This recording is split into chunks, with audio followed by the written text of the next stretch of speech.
Hey Sparks, what's up? And hello to my new subscribers. My name is Montina, and my mission with this channel is to inspire, educate, and share information that helps you thrive in life and thrive in business. If that sounds good to you, subscribe. All right, so in this video, I want to talk today about all of these like junk mail things that you get. Okay, so I know many of you, and again, I'm specifically talking about business credit. Now, this applies to personal, but there's also a personal credit video I have. So if you're getting these in the mail, I have a big old check here for $48,500. Whoa! And then I have some other things here. Now, most of the time, we get these and we throw them away. Now, I'll tell you what I do. I actually call these folks up. I actually have an account with Fundbox, and I have an account with OnDeck, which is also Cabbage, and I have an account, no, Cabbage is through Fleet Card, and then OnDeck, and then PayPal. They actually have a funding source. And the information came through the mail. So I know we often see these and think they're gonna be high interest. That's not always the case. The best time to go after money in your business is when you don't need money in your business. And I know that's like an oxymoron.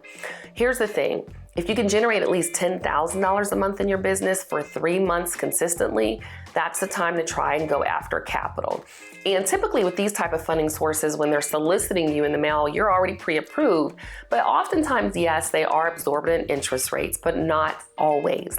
My Fundbox interest rate is about 6 or 8% for a $12,000 line of credit, and that's not high. Cabbage tends to be a little higher, but I just took out a loan from them a few months ago at the time of this video, and it was at about 4%, maybe 6, but I think it was 4% interest rate. So once you've established a relationship, the interest rates are going to go down. So don't always throw these away. Call, have conversations with them.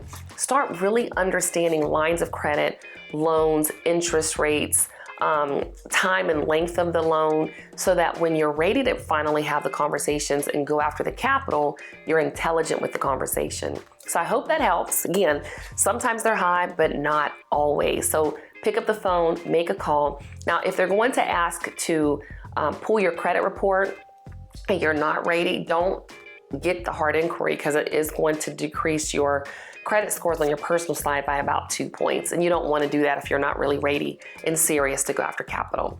And how many lines of credit and loans should you have? As many as you need. As you're building and scaling your businesses, you're going to have needs. Maybe you need to purchase equipment. Maybe you need to invest in your marketing. Maybe you want to hire new staff. Maybe you want to expand your office space, purchase a new vehicle. So there's always needs in business for capital. Okay? All right, if you have any questions, let me know. I'll see you in the next video.